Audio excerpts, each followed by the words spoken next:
enseñanza en la formación superior. En síntesis, aunque la educación secundaria mejore, nos corresponde ocuparnos en la lectura y en la escritura de la universidad.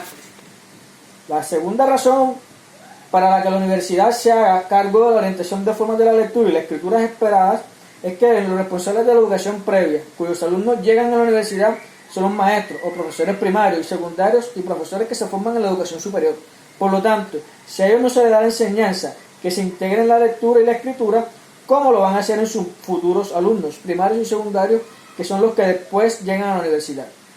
Los maestros y profesores de la escuela primaria y secundaria, como aprendieron a incluir en sus clases la enseñanza de la lectura y la escritura, de modo que sus alumnos lleguen luego mejor formados a la universidad. Solo con la teoría, sin haberlo experimentado en carne propia en su formación superior como estudiantes universitarios. La tercera razón por la cual todas las cátedras universitarias han de ocuparse de la lectura escrita es porque, en caso de no hacerlo, están planteando una evaluación injusta. Si no nos ocupamos de orientar y análisis y la elaboración de textos en la universidad, pero seguimos evaluando a los alumnos a partir de la escritura de la lectura y escritura, estamos evaluando algo que no hemos enseñado. Eso es una evaluación inválida, porque exige demostrar lo que no ha sido objeto de enseñanzas. Entonces vamos por la cuarta razón. La cuarta razón tiene que ver con el hecho de que ciertas formas de leer y escribir son herramientas epistémicas necesarias para elaborar el conocimiento impartido. Trabajar los temas de una asignatura a través de leer y escribir sobre ellos es bien distinto que hacerlo únicamente y escucharlo, exponer al profesor. Porque, por ejemplo, quien consulta uno o más textos y escribe sobre lo leído descubre que no tenía tan claro lo que creía comprender de ello. Encuentra incoherencias, ideas que se contradicen mutuamente, se da cuenta de que tiene lagunas en su pensamiento y que requieren seguir leyendo y pensando a través de la escritura. Escribir es un medio para exteriorizar, poner afuera y objetivar, tener de frente lo que creíamos que sabíamos sobre un tema, y de este modo es posible revisarlo, elaborarlo, refutarlo, reformarlo, clarificarlo. Entonces, las clases no han de estar organizadas solamente en torno a la transformación del saber por parte del docente, porque los alumnos se apropian de lo que su profesor puede enseñarles. Tienen que elaborarlo y transformarlo, y a través de la lectura y la escritura como consigue asimilar, dirigir, hacer su propia la información recibida. Que los docentes expliquen en clases y que los estudiantes lean y escriban promueven un aprendizaje superficial, no integrado. Los alumnos no se adueñan del saber que se les presenta, sino de lo que elaboran a través de la lectura y de la escritura. La quinta razón, en el orden motivacional y participativo, los alumnos que leen y escriben participan más en clase porque la lectura y la escritura promueven una mayor actividad cognitiva. Si han leído y se han enfrentado a los problemas que plantean escribir, tienen algo que decir y para consultar. Asimismo, el hecho de que los alumnos escriban permite a los docentes conocer qué van a ser entendidos y, por ejemplo, es habitual que cuando los profesores consulten en clase hay alguna pregunta. Muchos estudiantes que si tienen dudas permanecen en silencio porque sienten vergüenza o temor a que se les crean incapaces por sus inquietudes. Sin embargo, si el mismo docente pide que grupos de 2, 3 alumnos formulen por escrito una o más preguntas relativas a lo que no entienden o a lo que les gustaría saber sobre el tema tratado, es muy probable que pueda recoger al menos una pregunta por grupo, ya que la situación de intercambio entre pares y de escritura resulta desinhibitoria. Lo que muchas veces los alumnos no se animan a decir oralmente salen a la luz cuando se propone emplear la escritura. 3.2 Obstáculos. Hasta aquí las razones para que la universidad se ocupe de seguir enseñando a leer y a escribir en todas las asignaturas. Veamos ahora los obstáculos que enfrentar. Esta responsabilidad implica, por un lado, el tiempo durante las clases y el tiempo del docente. El tiempo de la clase está relacionado con el conjunto de contenidos conceptuales, procedimentales y actitudinales que enseñan habitualmente ocurre en el tiempo que no alcanza para cubrir todos los contenidos de los programas. Por ello, muchos docentes piensan que no pueden incluir también la enseñanza de la lectura y escritura. Desde mi punto de vista, esta objeción no es preocupante porque lo que cabe es que las cátedras revisen la idea que tienen lo que significa dar una materia, cubrir un programa. Generalmente presumen que esto conlleva a que el docente explique todos los temas. Esta concepción de enseñanza implica a su vez una concepción de aprendizaje determinada, el aprendizaje por concepción pasiva. Quienes así piensan suponen que los alumnos aprenden al ritmo de lo que se les transmite. Suponen que internalizan a modo de espejo lo que se ha escuchado. Esta idea de una mente que funciona como fotocopiadora ha sido cuestionada por la mayoría de las investigaciones sobre el aprendizaje. Sencillamente, no se aprende de este modo. Entonces, desde esta perspectiva, cubrir el programa solo calma la ansiedad del docente, pero no asegura que los alumnos en sus cabezas incorporen los conocimientos dados. Entonces, de nada sirve transferir un sinnúmero de contenidos si los alumnos no logran comprenderlos y apropiarse de ellos. Y he mencionado más arriba las principales herramientas cognitivas para hacerlo. Son la lectura y la escritura.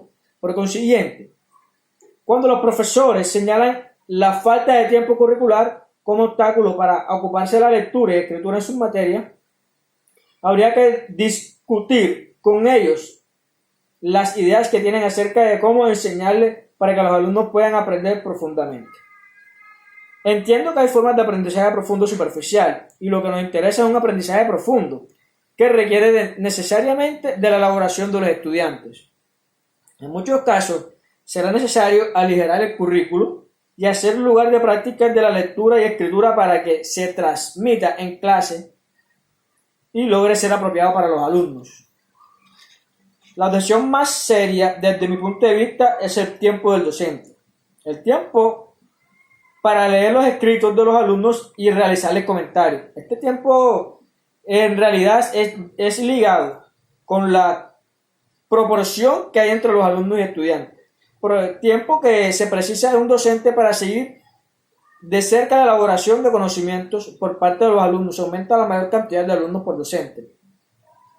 Que un profesor pueda ocuparse de retroalimentar la escritura de sus alumnos es lo que económicamente resulta más costoso, porque así es incrementar el tiempo del docente o bajar la cantidad de alumnos por docente. Para ello se requiere el esfuerzo institucional y no sé cómo se resuelve, lo planteo como problema. Existen vías alternativas, por ejemplo, enseñar a los alumnos a ser propios revisores de textos, enseñar revisión entre pares, crear cuerpos de tutores que ayudan y colaboran con el docente, pero de todos modos es un obstáculo para pensar.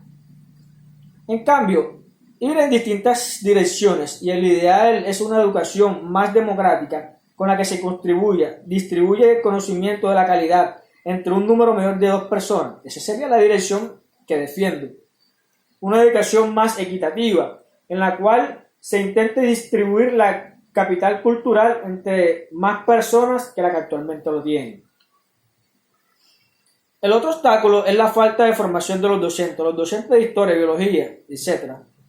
Con razón dicen, ¿cómo me voy a ocupar de la lectura y la escritura si yo no sé cómo enseñarlas? Que se ocupe el que sepa. Es una objeción válida, pero fácil de revertir a través de programas sostenidos de desarrollo profesional. Enseñanza en equipo. Tenemos para inspirarnos en modelos de la presente investigación ha mostrado u otros que podamos diseñar y poner a prueba en el futuro. Conclusión. Los resultados de mi estudio contractivo entre las universidades estadounidenses, australianas y argentinas nos han llevado a fundamentar por qué la educación superior ha de hacer cargo de la enseñanza de la lectura y de la escritura académica y que escollos es preciso enfrentar. Ahora bien, ¿es posible invertir el razonamiento y preguntarnos qué ocurre si no nos ocupamos de la lectura y la escritura en cada materia?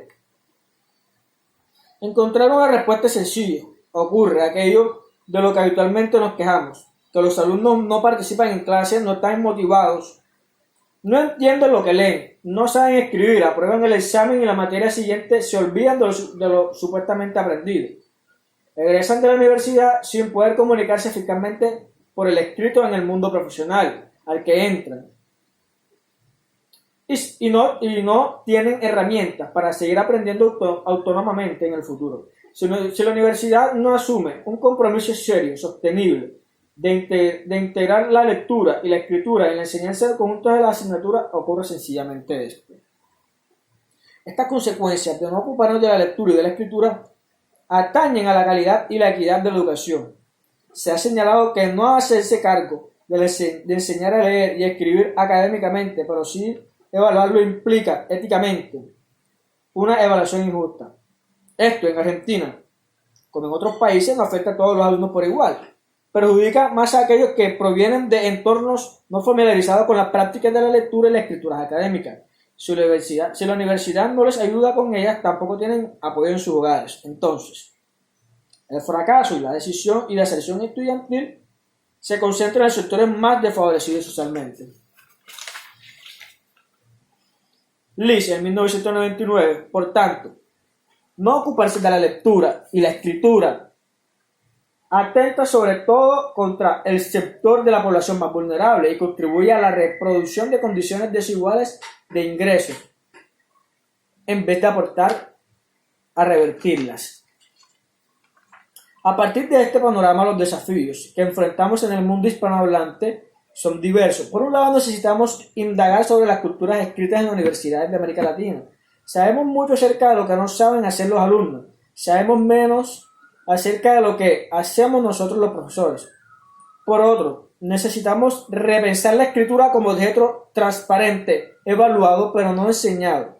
Necesariamente diseñar y poner a prueba formas de enseñanza sostenibles que no impliquen el esfuerzo sobrehumano de un docente.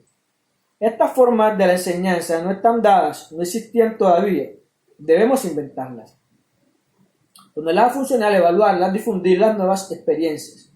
Además, requerimos el apoyo institucional para que esto sea una responsabilidad exclusiva del docente, sino para que avancemos hacia un esfuerzo compartido. Espero que lo expuesto en este trabajo contribuya a seguir pensando sobre el tema. En el sentido, uno de los retos será desnaturalizar ideas habituales, que damos como supuesto. Por ejemplo, la representación de que leer y escribir son competencias básicas. Esas concepciones no son neutras, sino operantes. Cambiarles en el primer paso la transformación de prácticas. Según el sociolingüista G, las ideas generan condiciones para que ciertas realidades sean concebidas como posibles o imposibles, a través de favorecer o impedir determinadas acciones. Las ideas no solo reflejan la realidad, sino parcialmente ayudan a crear o constituirla. Las teorías fundan creencias, las creencias llevan a acción y las acciones crean mundos, realidades sociales. En este sentido, mi deseo es que las ideas que he compartido en este trabajo sirvan para continuar debatiendo y para contribuir al cambio. Ojalá alguna de ellas den origen a una mejor educación superior.